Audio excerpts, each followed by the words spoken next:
In this clip, the women talk about times they forgot they had a tampon in and started having intercourse. This has happened to me twice. Whatever this says about my ADD or just piggishness, I don't know. But the first time it happened, I was about 17, and I had my period, and I had put a tampon in and forgot, and then put another tampon in, and then taken out the second tampon before we had sex, and then I was having sex with my boyfriend for a while before he stopped and said very, gently, "It feels like there's something in there." Talk about awkward.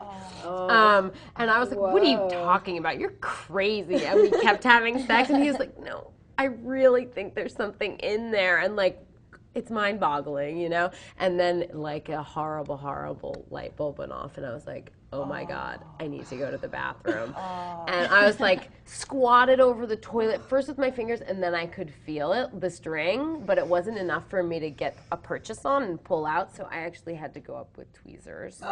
Very scary, like operation. And you don't know where exactly? And I pulled it out, and it didn't smell good, and I was totally freaked out about some kind of infection, but it turned out okay. Vaginas are very resilient. That's funny, because it reminded me of a story. I have a friend I call Lori. There's something lost in your vagina. Twice now, she's called me under some situations, and one time she left the doctor and she was like, "I must have had a condom in there for 3 or 4 days."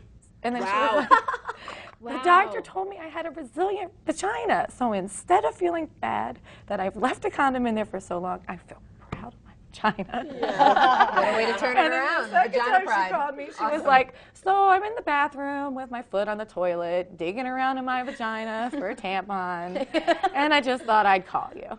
And you had sex twice with the tampon. Yeah, the second time was less awkward because I was older and because it was with someone I'd been with longer. But he actually was going down on me and said it smelled funny, which is like every woman's worst sexual awkward nightmare. And I was like, okay, but I knew at this point, like, I was over my like vagina smell shame, and I knew that my vagina didn't smell bad, and so that something was probably wrong. Either I have a yeast infection, which I also would kind of know, and so I had a reference for the tampon incident, and I went to the bathroom and started fishing around, and ta-da. Oh my God. Whoa. And I pulled it out. Yeah. The one time I was having sex with my boyfriend, we were together for a couple years, and it was kind of like we were doing it doggy style. It was kind of like, but like standing up, and we were both like, "Do you feel something weird? Like, does it feel different?" And we were both like, "Yeah."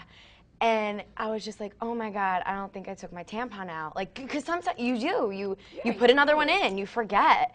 And I went to the bathroom, I'm like, I can't feel anything, I don't know, can you look?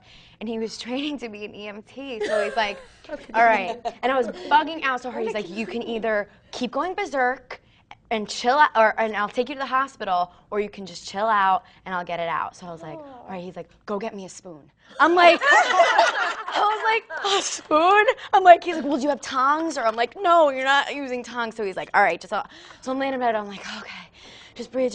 And all of a sudden he just pulls it out and just throws it on my stomach. I was like, he's like, here it is.